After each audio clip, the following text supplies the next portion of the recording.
国凤是几年来的上海？我是90年、89年的年底正式调入了上海越剧院。那个时候还没调进来完全。对，当时作为优秀人才过来的。其实在这之前，你已经在无锡是应该说是很有名气了，然后也获得了一个全国的大奖，是吧？是的，那个时候在无锡剧团也算是一个主要演员，那么也参加了一些全国啊，还有省级的这些调研啊，这些大奖赛。那么那个时候呢，好像刚好是一个全国的青年粤剧演员大奖赛。得了一个10佳演员。当时能够进入上海越剧院，对你是不是应该说有很大的意义？那个时候其实对我来说意义很大，因为那个时候上海越剧院应该是全国的越剧的最高学府，最一流的艺术院。这么多的老艺术家，还有我崇拜的我们的徐玉兰老师，对。那么作为我来说，我想有这种机会啊，对我一个学生来说是一个很大的一个鼓舞吧。那么那个时候也是冲着这么多的希望崇敬来到上海。其实这么多年来，你在上海应该说也是收获不小，因为拥有了这么多为数众多的这个郑国凤的粉丝，是吧？而且大家对你的这个唱腔艺术也是非常推崇的。那么特别是00年嘛，2000年，一出这个大型浪漫古典越剧《蝴蝶梦》，可以说让你在艺术上又迈了一大步了，是吧？说说这出戏。当初的时候啊，这个戏也是王子平他自己去筹款，那么请了我们现在戏曲圈很有名气的，对吧？陈欣怡导演，那么那个时候他来请我，也是说你有没有兴趣？那么我说我看了一下剧本，我说我真的是我感觉压力很大的，因为他一个戏里面要演3个人物，那么还有一个最大的亮点，最大的亮点是陈欣怡导演。当时陈导对你是什么评价呢？陈导是很喜欢我。国凤有的时候啊，他的眼睛里有一种忧郁美，有的时候他看东西也是看得比较透，他分析人物啊，也分析的跟以往的导演不一样的。作为我们这个戏的原创吧，亲身聆听他的一些导演的阐述啊，对我们以后演出，比方说来首演的时候，其实帮助真的太大了。蝴蝶梦推出以后，应该是引起了很大的轰动。舞美啊、服装啊、音乐，包括2位主演的这个表演，都是广受好评。那么特别觉得这个郑国凤不容易，因为一个人要演3个角色：庄周啊、楚王孙、贾楚王孙，怎么来驾驭的？包括用2个不同的流派，当时怎么想到？当初那个陈导啊，他其实在这个戏的把握上面，我认为他是把握得很准的。那么他是希望就不是经典，也不是这些经典的流派的一个唱腔的基础上，他说你可以去画出去，我们来做一些浪漫的这些与时俱进的这些改动。我在这个戏里面演2个人物，其实是3个角色。庄周是用徐派来演绎的，那么他也希望就是说庄周又有潇洒的老生的这种范儿，那么他潇洒肯定老生是要沉稳的，那么为什么要用徐派，就是说我们小生来演？那么他也希望就是庄周也是内心是洒脱的一个人物。那么第二就是说楚王孙为什么要用尹派？他那个时候认可是因为尹派楚王孙要去忽悠，比方说诱惑田秀的时候，他希望有缠绵悱恻的那种风流潇洒的那种，又有儒雅这些感觉去打动那个田秀。田秀啊田秀，为父谢不你呀！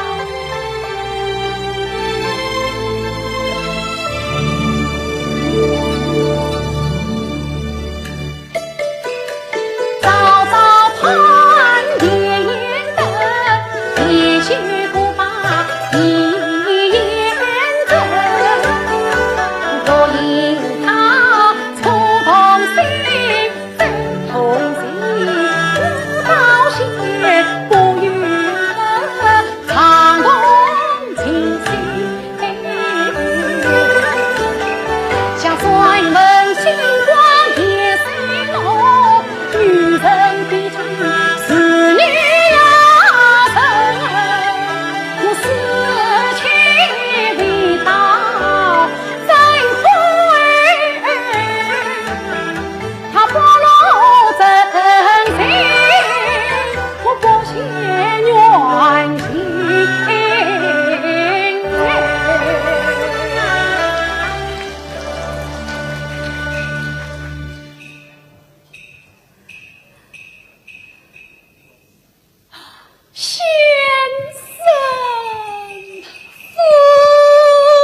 奉师娘彩礼，请常随我大礼穿吧。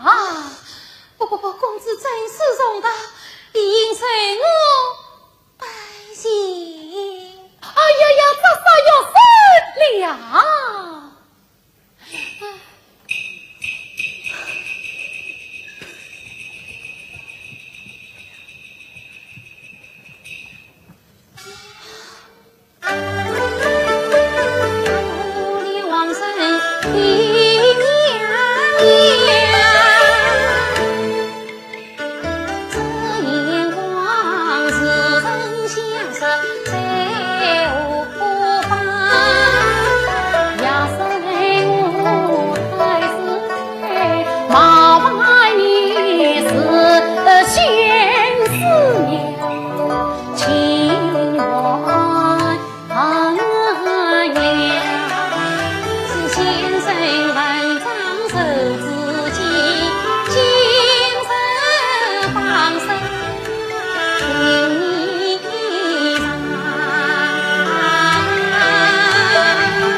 蝴蝶梦演完了以后，觉得对你的艺术人生来说帮助应该说挺大的。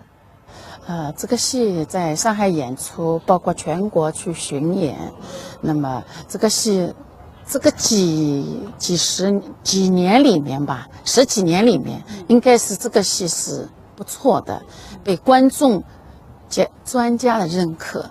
那么作为我们2个原创的话，也是感到很欣慰哈，在自己的艺术道路上面能够有这样个好的题材，这样好的个本子，碰到这么好的导演，那么也这个时机也比较好，那么也有很多的年轻观众也来看了。他们怎么会就是通过这个戏走进剧场了呢？他们是很简单的，他说将来要找男朋友的话，一定要找楚王生。他说这个是比较怎么说呢？这个王生是比较完美的。他们希望就是说，在生活上能够找到这样子一个将来的伴侣也好，就这样子啊。所以因为这个戏多了很多年轻的粉丝，是吧？这都是在上海的一些收获。他第一次面对镜头坦陈自己。这么多年呢，我是认为啊，跟人家也没什么大的误会，那么就是不是很圆滑的去周旋这些关系。领导陈新一曾经这么点评他：陈老师很喜欢我，国凤有的时候啊，他的眼睛里有一种忧郁美。他也曾怀疑过，放弃过。我感觉唱戏一点意义都没有。当北帝王哭祖庙的旋律响彻杭州大剧院时，我自己这么多年不容易的，总算能够想演的戏给搬上舞台给观众了。离开上海后首度电视专访，对我来说上海是很重要的一部分。欢迎收看本期戏剧大舞台郑国凤的《双城记》。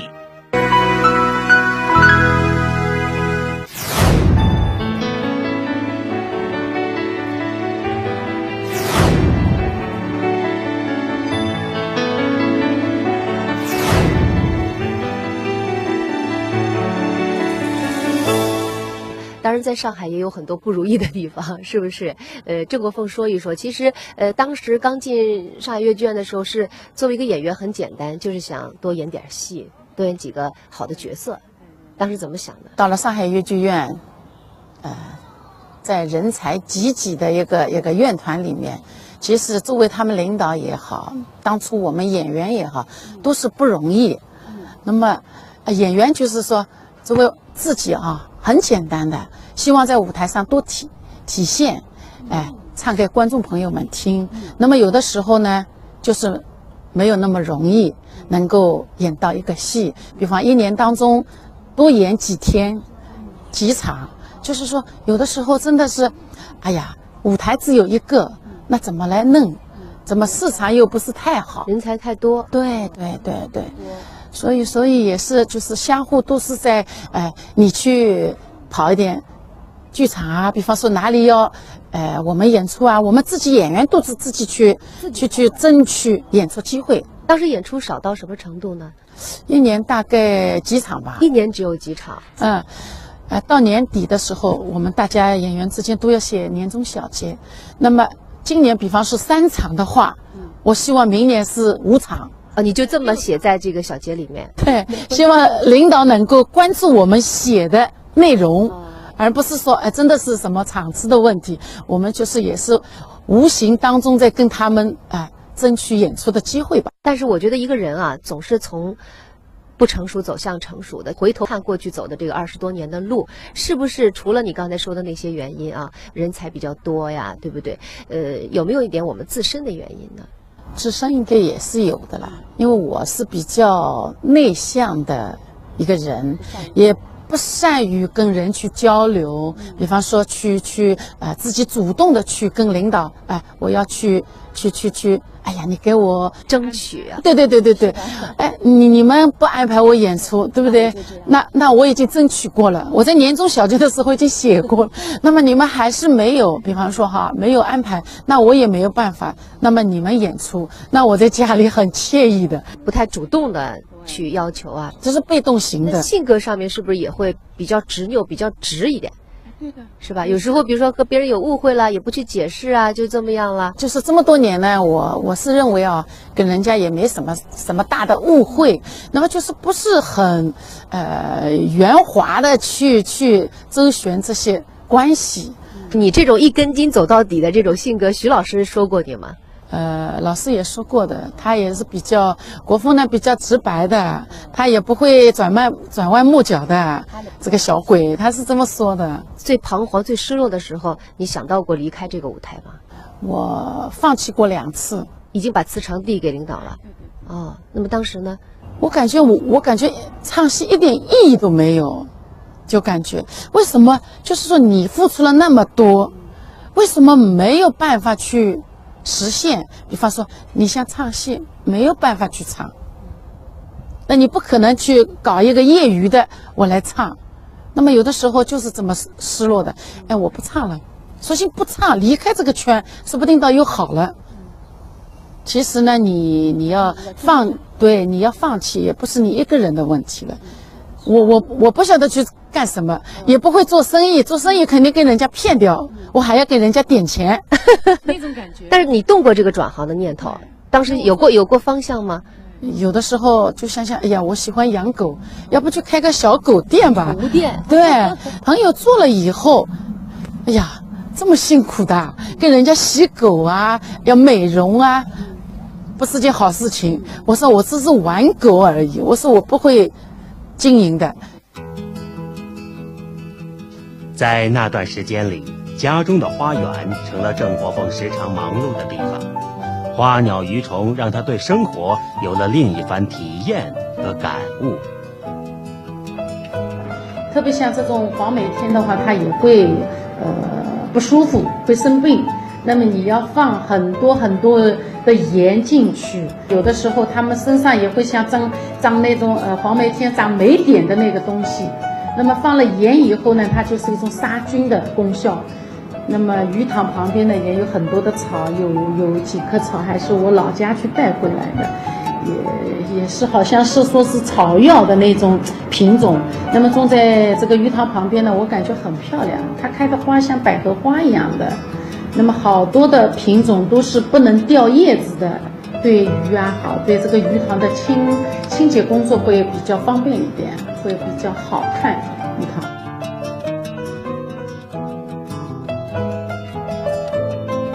鱼塘里的小鸭子呢，是因为我们好几个好朋友呢担心我有的时候演出的时候呢会很累，就买来给我营养的。那么我看看这个小鸭子蛮好玩的，我也没有去把它杀了吃掉。那么养了1年多了，它很好玩。一喂鱼的时候呢，它就会去抢鱼食吃。那么我感觉真的是啊，一个院子里面有一个很活生生的一个小鸭子，就是这些生活状态啊，反而就很自然，很惬意，很休闲的那种感觉。那你平时还会去逛逛上海的什么地方？是花鸟市场，所有的上海的花鸟市场，应该说我全部差不多去逛过的。里面喜欢的东西都有，鸟啊、花啦、狗狗啊，这些小的古玩啦，还有这种小石头啊，都喜欢的。一进去就出不来了，出不来了，最好饭吃好再进去。这家店呢，我这么来逛的。一到古玩店，郑国凤就像刘姥姥进了大观园，样样东西都爱不释手。你这个花的这个，你的没错，我觉得眼光会好起来的。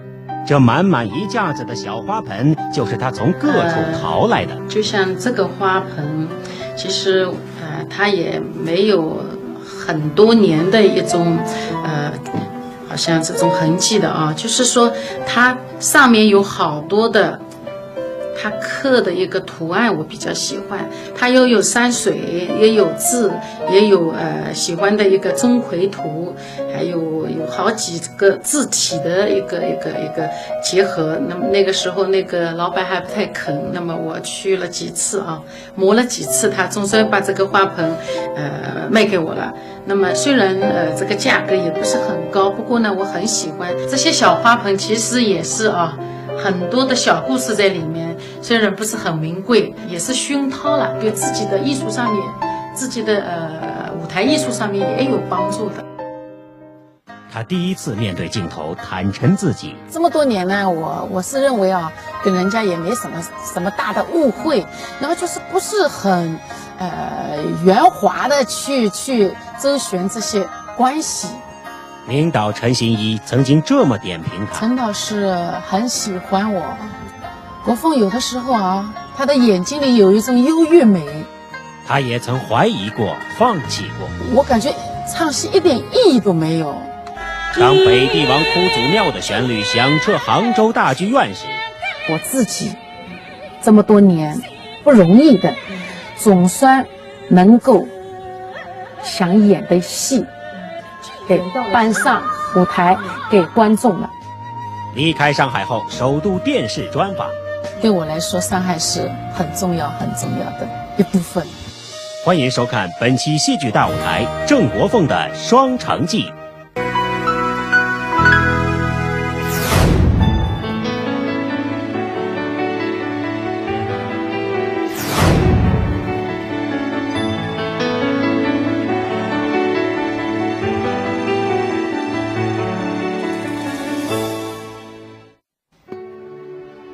来到杭州之后，这个书吧成了郑国凤心灵的小花园。一本好书，一壶清茶，就可以悠然地度过整个休息日。其实说到杭州这座城市啊，跟你还是很有缘分的，因为你的艺术生涯就是从这里开始的。对，我81年的时候刚刚启蒙嘛，那么那个时候刚刚有点懂粤剧，懂这个唱《红楼梦》。那个时候呢，是因为我的大伯在杭州浙江大学里面任教，那么也是比较好的一个机会。那么我大伯说：“哎，你去考嘛。”那我就去考了。那个时候是他们的一个团长，杭乐的一个团长叫张静娟老师，他是演花旦的。那个时候，那么他希望培养我演花旦，那么那个时候进到里面就是演花旦。所以从艺第一步就是从这里踏出来的。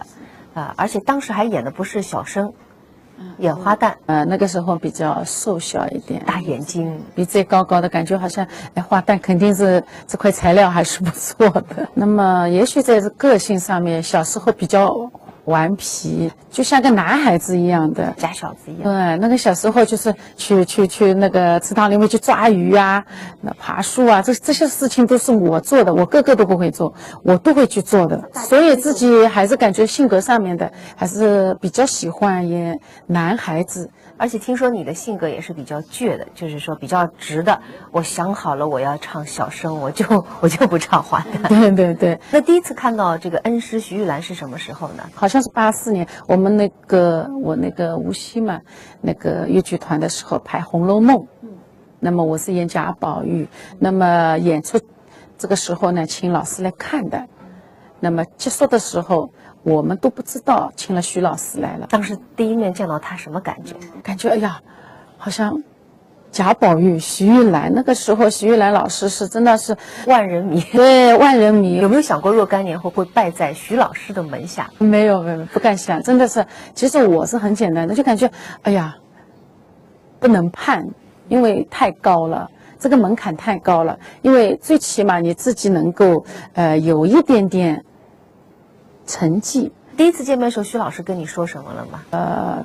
这个小孩子啊，条件很不错，嗓子也不错。那么他就意思说，你前半场啊，因为这个贾宝玉这个整个就是一个故事，也是一个交代人物的一个过程。就是说，这小孩子还蛮松的，在舞台上很放松。我只知道这一点。后来接触下来，觉得徐老师怎么样？老师是很严谨的，那么怎么说呢？他也是讲话也是比较很干利的。有的人看到徐老师会害怕，你会害怕吗？会害怕的，是会害怕。对。那因为他的思维很敏捷，到现在他的思维还是很敏捷，包括我们有的时候都就感觉会一时糊涂的那种，老师一点都不会糊涂。你离开上海越剧院的时候，有没有和徐老师商量？当时他的态度是支持还是反对呢？前2年应该是啊，我就提出来，我是对自己的一个工作，整个一个状态，我是不太满意了，就好像到了一个瓶颈，就不能够跨越了。那一次刚好他在华东医院，那么我去看他，那么就是很悄悄的跟老师说，我说老师，我想辞一辞，那么你到哪里去呢？对吧？那么我说我要不就不唱了，因为我没找到一个点，也没找到一个到哪里去的一个目标。当时你都没有想好到哪里去啊？因为其实我有好几次放弃，我要不就不要唱戏了。那老师是比较大度的，那么我感觉他说的也是蛮有道理的。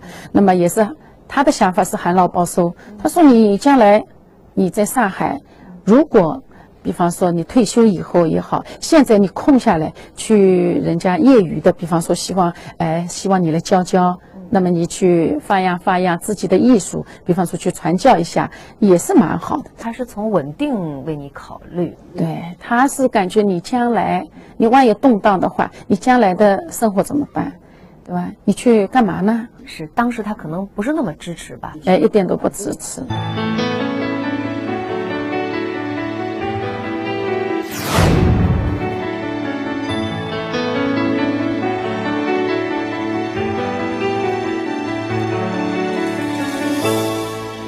因为我真的碰到了我们这边那个杭州整个领导对这个行业的支持，也对这个整个我的支持，包括我们宣传部啊、市委啊、那个文广领导，我最难得是碰到我们侯军，他是我的贵人，而且这个贵人好像是你自己求来的，是吧？是我求来的。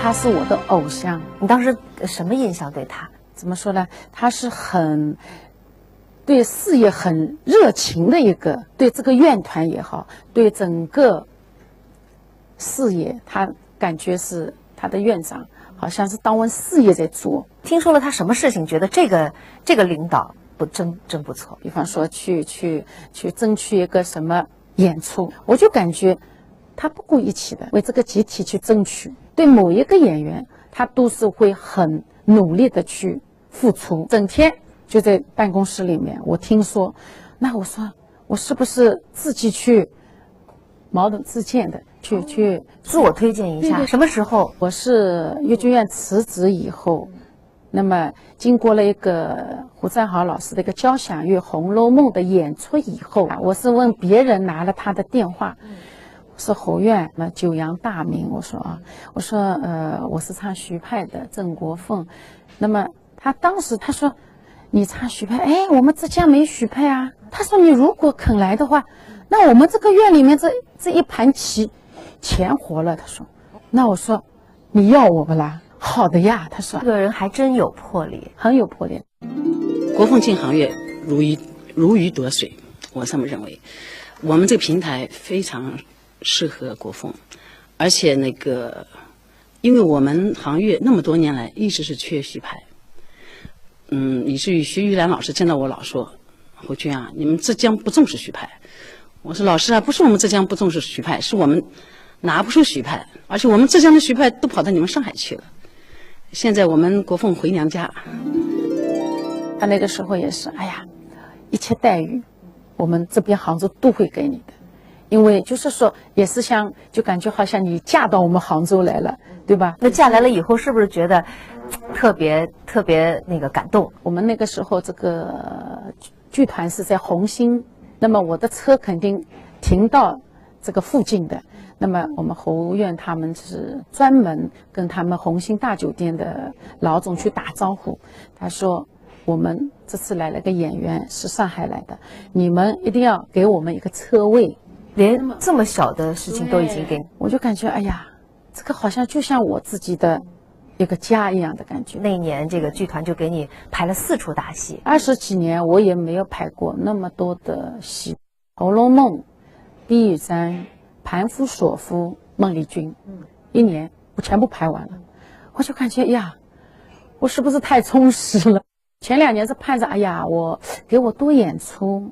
那么到行业来了以后呢，就感觉，哎呀，我是不是给我休息2天好不好了？那么我就挺好奇，因为前几年你在上海应该说状态还是比较清闲的，那突然这么大的强度的一个工作量，这个状态上面是不是有一些不适应的？刚开始肯定不适应，就感觉好像我的这种工作节奏跟他们的那种，还有身体的状况跟谢群英啊、陈小红啊，包括他们几个这些演员同事啊，他们真是就是说我这边排好戏，他们还有演出，那么团里面是照顾我啊，你就休息，你就把这个《红楼梦》管好就行，他们还有演出来。还有这种社区演出，还有这些公益的演出，哎，这种商业演出我是没有的，我已经累得嘞7吼8吼了已经。陈小红说你太娇了，那个时候听了这句话，哎呦，他在讽刺我，就感觉好像听了有点咯噔一下的。后来我就感觉，哎，你这句话倒是有点讲的有道理，因为我没有那么的紧张，那么的累过，一下子你给我那么多的工作量啊，就承受不了了。长妈，你可认识我吗？我怎么不认识你？你是我娘子梅丹小姐呀！我不是梅丹小姐啊，那一定是关爱仙子了。也许关爱仙子，我乃必不谈离什么？啊，长郎，你不用害怕，我那必不谈离句。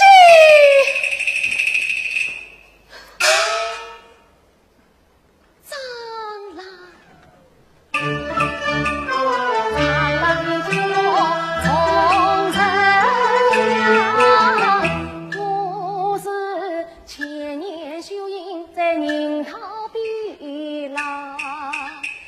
这因母君才华才是真情，有了我独居在府都凄凉，因此我变作满带女郎，君闭上飞机鸳鸯。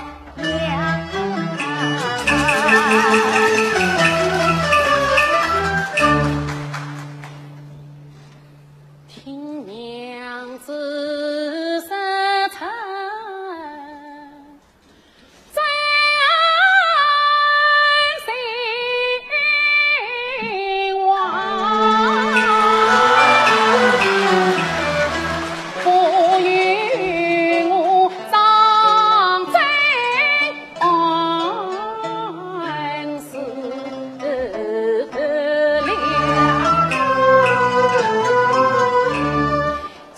想当初在边坡谈判初相会，我与他在月下当如情意堂，元宵佳节关花灯，夫妻双双多欢康。那今从欲将我们再为夫，在相府中与两个牡丹闹崩堂，强原来呀，一个就是我娘子的。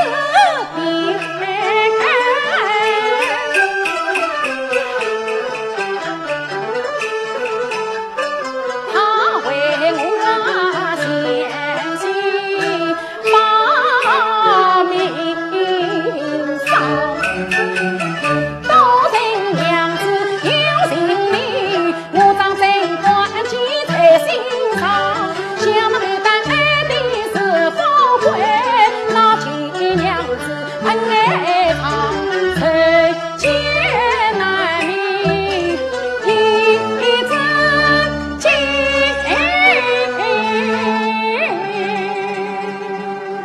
长郎，你就是李玉君，玉何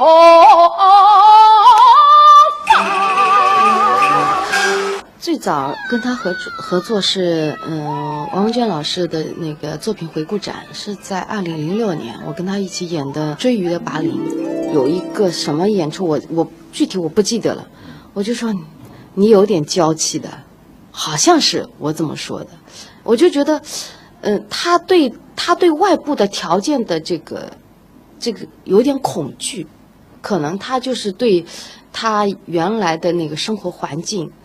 和我们这个生活环境，就是工作环境，它有一点点落差，就是心理上的落差，我感觉是有。但是我觉得他从《红楼梦》正式进入到我们这个团的工作环境当中以后，已经1年多2年以后，我觉得他已经慢慢的在转变，而且他也自己在说，我要自力更生。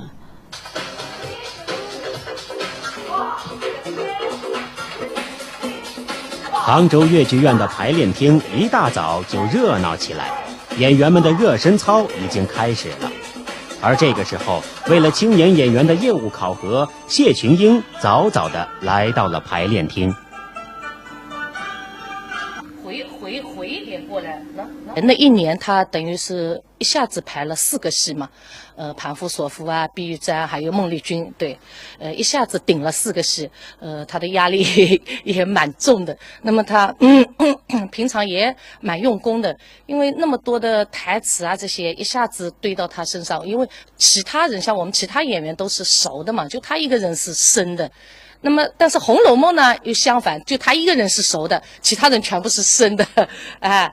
那么，通过这几个戏的排练，我觉得他已经跟我们团已经非常的融合了。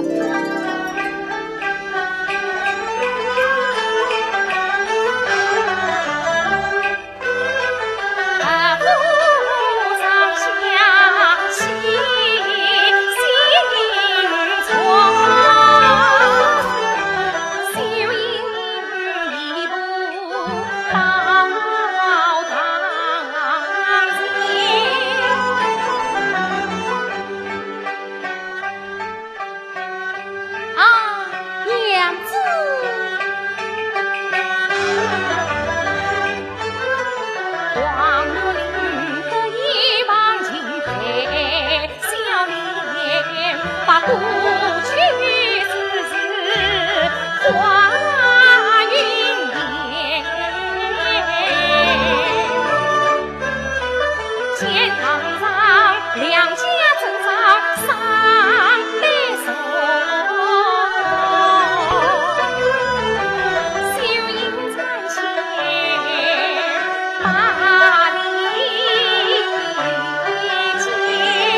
悲伤东来也操心。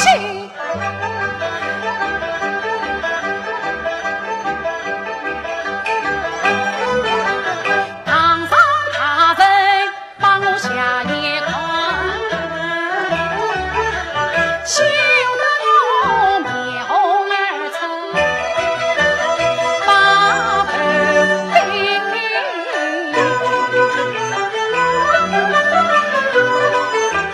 怪我当初总是错，我只好随碰红官去赔礼。这个1年当中，他慢慢跟着我们的强化训练，完了以后他，这个之前在上海定这个场次的时候，我们很为他担心。那后来他自己觉得可以，他自己很有信心。那我们觉得，他对自己倒是非常有信心啊！而且通过这1年当中的强化训练以后，他对他的身体、他的体魄也增强了。我觉得人可能就是需要这样的连轴的去激活他的内部的这样的一种这个动力吧。国凤进行业很敬业，真的很敬业，很努力，而且状态一天比一天好。我们特别是前年16台戏进上海，前后进上海的时候，上海越剧院的老书记，包括尤院长，他们都跟我讲，哎呦，国凤的状态是怎么这么好，而且是完全变了一个人。过去国凤在团里狗抱抱，跟其他事情跟他没关系，但现在不一样了。据说他还写入党申请书了。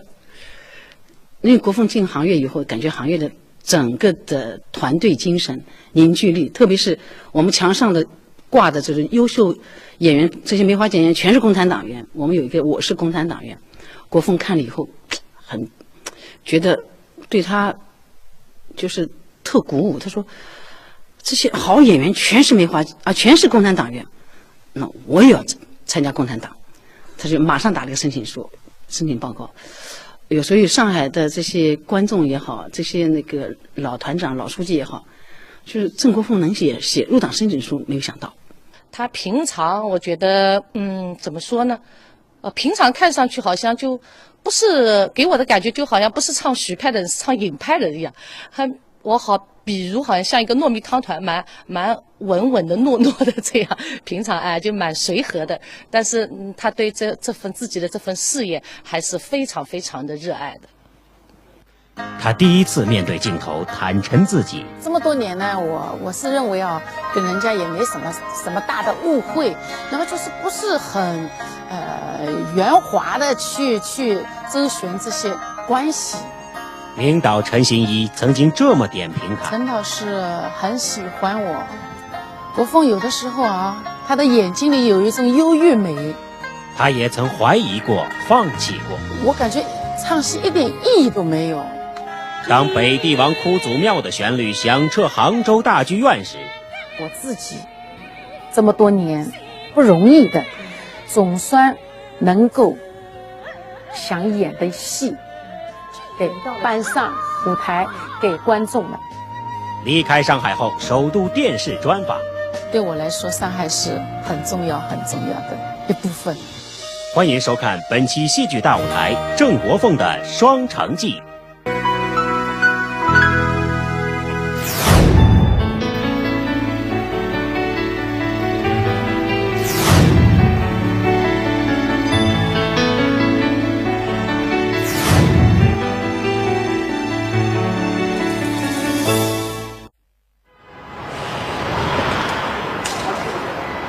杭州红星大剧院门口人声鼎沸，新编越剧《北帝王》今晚首演，观众们沉浸在精彩的剧情里，而凤迷们积累了多年的热情也在这一晚爆发出来。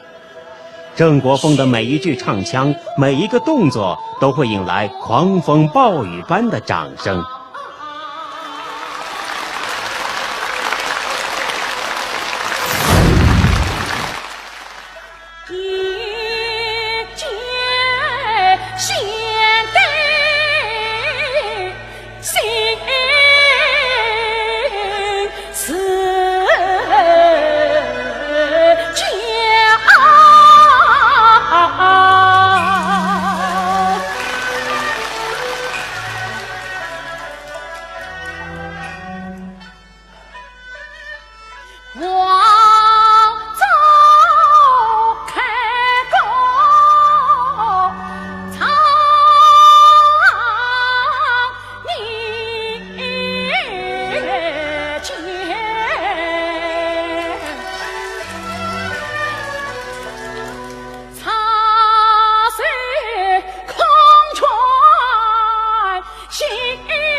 死亡，江山一统台湾，年岁了，才几为情肯当。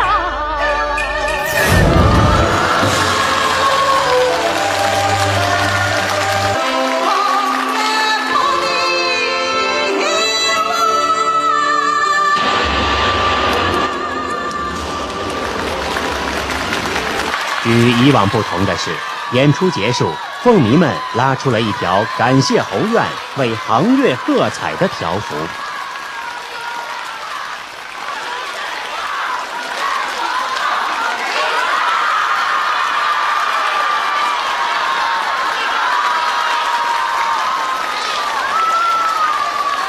当最后一刻，我们集体谢幕的时候，观众久久不愿意让你们离开，是吧？谢了一遍又一遍，我看到你们集体深深的一鞠躬的时候，我都觉得好像自己心里面有一团火一样。其实啊，等到这一段北帝王的最后的唱腔出来以后，其实对我也是很震撼的。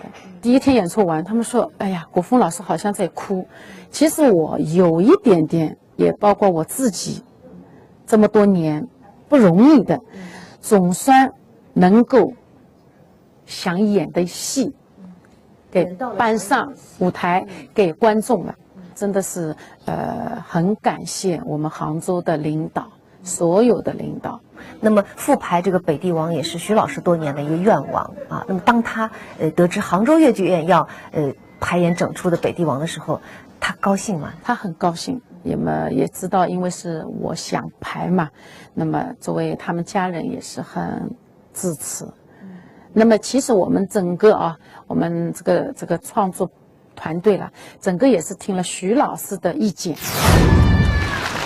北帝王在上海的首演同样火爆，徐玉兰、王文娟老师一起登台谢幕，观众们在台口久久不愿离去。谢幕后，徐玉兰老师对此次演出和郑国凤的表现赞赏有加。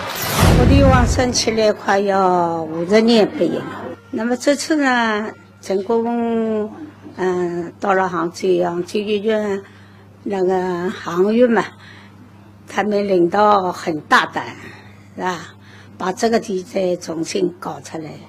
那么郑国凤自己也有这个愿望，要演这个北帝王。这个戏呢是等于是北帝王一个人的戏，是吧？那么也比有唱有做的，这个戏比较累的。那从国门个人来讲呢，我觉得他这次演出北帝王，在他的身上进了大步。他原来比较演公子哥儿啊，这些东西他还是比较顺畅的。那演这个北帝王，他是我们叫文武兼备的啊。那么身上一定要有一定的基础，一定的基功，对吧？那你软绵绵不可能啊。那么我今朝看着下来嘛，他还是有进步的，因为这个戏没间断性的，连着的。这个对演员来讲是，你要有相当的那怎么讲啊？相当的力度，也要有相当的气度。唱要靠气的，对吧？没正确的方法，他唱不下的。那么他的发声啊，各方面还是比较好一点啊。那么身上我看他也进步很大。那么能把这个戏演下来，确实是不容易的。隔了2年之后，看到你现在的发展，现在的成绩，老师他是什么态度？他现在还是感觉你要稳一点，比方说在艺术道路上面，比方说你这条路已经选择了，他也不会来多说你，多来指责你什么，就感觉好像这2年他也看到了好多的成绩。有没有就是说你给他打电话的时候，他说哎呀祝贺你啊，小鬼啊，有没有这种瞬间？这些他不太会说，不像徐老师他的那个个性。有的时候我是在旁边的人这边会听到，他现在是脑子塞进去了。老师说的不多，但是老师还是为你感到高兴。对对对。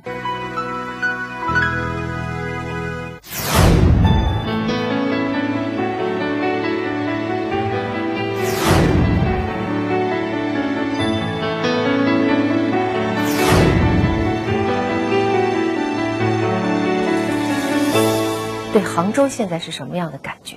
上有天堂，下有苏杭，就是杭州这个城市，整个是很惬意的，特别是这种季节里面，西湖整个是很养人的一个地方，很养人的地方。就是说，你将来年纪大，一定要在杭州多来走走，就是很放松的那种。有的时候我就排戏结束，我就会来这个书吧，宝书它下面的一个纯真年代的一个书吧里面来喝茶，稍微坐一下，让这个心静下来，很惬意，很舒服。而且这座城市如今对你又有另外一种不同的意义，因为你的艺术在这里找到了又一个春天。对，就是感觉跟现在的季节一样的，真是好像春意荡漾的那种，很舒服。就是我很相信一句话，就是在你低潮的时候享受生活，在你高潮的时候享受成功。当然现在你是在享受成功的这一刻，你再回头看看过去的这个上海的20年，应该没有白度，也不算浪费。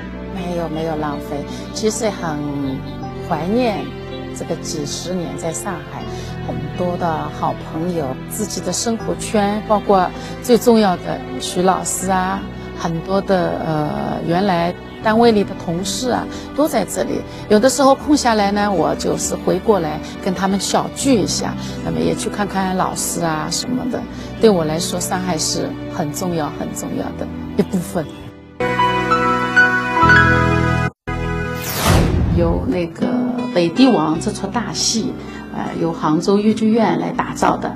那么凭借这个北帝王，我是刘晨这个角色，摘得了26届梅花奖。那么其实心里也是很开心，也是很沉重。那么作为自己来说起来，也是这么多年，想去努力的一个奖项。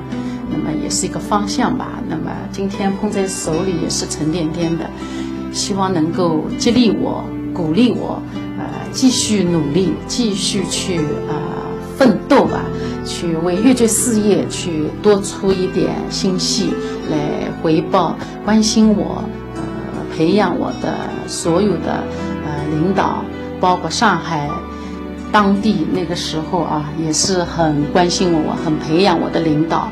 感谢他们，这么多年的培养，也感谢我们现在杭州的文广领导，也宣传部领导，还有我们的粤剧院的杭粤的院长们，还有所有的我的舞台上面的搭档，感谢他们付出的辛勤的努力，没有你们，没有我今天，郑国凤会努力的。